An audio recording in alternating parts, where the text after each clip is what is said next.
Feeder choice, I cannot stress how important it is, and I'll be honest with you, it's an area that I believe so many anglers make a mistake on, especially when it comes to commercial fishing.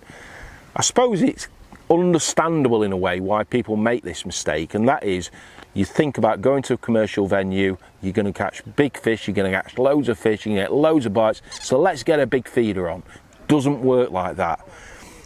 If you put a big feeder on when you're commercial fishing, all you're doing is you're giving the fish more choice not to take your hook bait. And what I want to do is I want to aggravate those fish into actually intercepting my hook bait before they feed on the rest of the bait.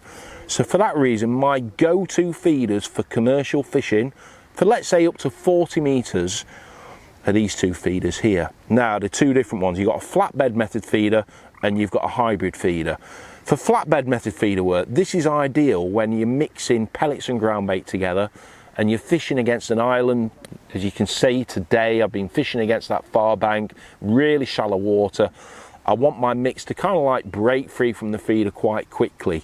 And with it being a flatbed, that means that water can get in from every angle into my bait, release that bait off the frame, and in turn create a nice little pile around that feeder. But it's not too much bait, so in turn, by aggravating those fish into feeding, I'm going to get a bite quicker, I'm going to be casting more regular, I'm going to be in a rhythm with my casting, you're in tune with your fishing more. Whereas if you're leaving your feeder in for long periods of time, it takes you longer to get into that rhythm, and as I said, you're giving the fish too much choice.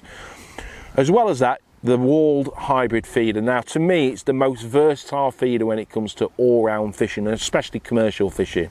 And I just usually use pellets simply because by soaking your pellets just to the right level, where it's the water, level of the water just underneath the pellets, they become soft and spongy. You compress them into the feeder, and then gradually they push that hook bait out, leaving a lovely table of feed. And to me, especially when it comes to deeper water commercial fishing, let's say if I'm fishing a feeder over my pole line, or I've got a deep margin, or I'm fishing it against the far bank where I know it's deep, maybe 2 or 3 foot and the rest, then I'll always opt for a hybrid feeder because I know it's protecting my bait on the descent and once that feeder has hit the bottom, and that in turn is going to get you loads more bites.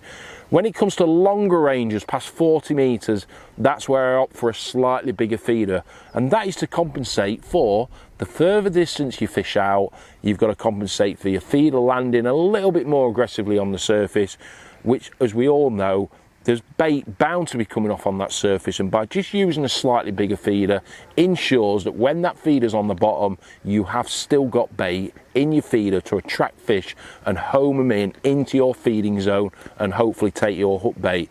So those are my 3 go-to feeders for nearly all my commercial fishing, from short range right up to long range.